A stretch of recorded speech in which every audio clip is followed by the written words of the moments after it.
భారీ అంచనాలతో పొంగల్ బరిలోకి దిగిన ఈ గాడ్ ఆఫ్ మాసెస్ వెండితెరపై దండయాత్ర మామూలుగా చేయట్లేదండోయ్.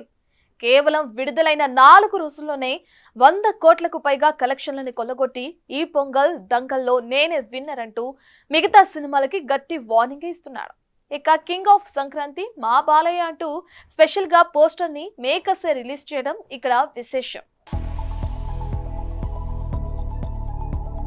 నందమూరి బాలకృష్ణ, బాబీ కొల్లి కాంబినేషన్ లో వచ్చిన Daaku Maharaj movie box office వద్ద భారీ వసూళ్లతో దూసుకెళ్తోంది. తాజాగా ఈ చిత్రం 100 కోట్ల క్లబ్ లోకి చేరినట్లు అఫీషియల్ గా అనౌన్స్ చేశారు మేకర్స్. 4 రోజుల్లో వరల్డ్ వైడ్ గా 105 కోట్లు రాబట్టినట్లు చిత్ర నిర్మాణ సంస్థ సితారా ఎంటర్టైన్మెంట్స్ ప్రకటించింది. కింగ్ ఆఫ్ సంక్రాంతి అంటూ ప్రత్యేక పోస్టర్ ను రిలీజ్ చేసింది చిత్ర యూనిట్. అలాగే ఈ మూవీని తమిళంలోనూ విడుదల చేస్తున్నట్లు మేకర్స్ ప్రకటించడం విశేషం. ఇక డాకు మహారాజ్ కు మొదటి రోజైన ఆదివారం నాడు ప్రపంచవ్యాప్తంగా ఏకంగా 56 కోట్లకు పైగా వసూళ్లు రావడంతో బాలయ్య కెరియర్ లోనే బిగ్గెస్ట్ ఓపెనింగ్ రాబట్టిన సినిమాగా నిలిచింది. దీంతో బాలయ్య నీకెదురేది లేదయ్యా అంటూ తెగ సంబరపడిపోతున్నారట నందమూరి ఫ్యాన్స్. ఇక ఈ సినిమాని సితారా ఎంటర్టైన్మెంట్స్ బ్యానర్ పై సూర్యదేవర నాగవంశీ నిర్మించగా బాలకృష్ణ సరసన ప్రజ్ఞా జైస్వాల్, ఊర్వశీ రౌతెల్ల, శ్రద్ధా శ్రీనాథ్ కథానాయకులుగా నటించిన సంగతి తెలిసిందే. చూడాలి మరి పొంగల్ బరిలో పోటాపోటీగా వసూళ్లు కొల్లగొడుతున్న 3 సినిమాల్లో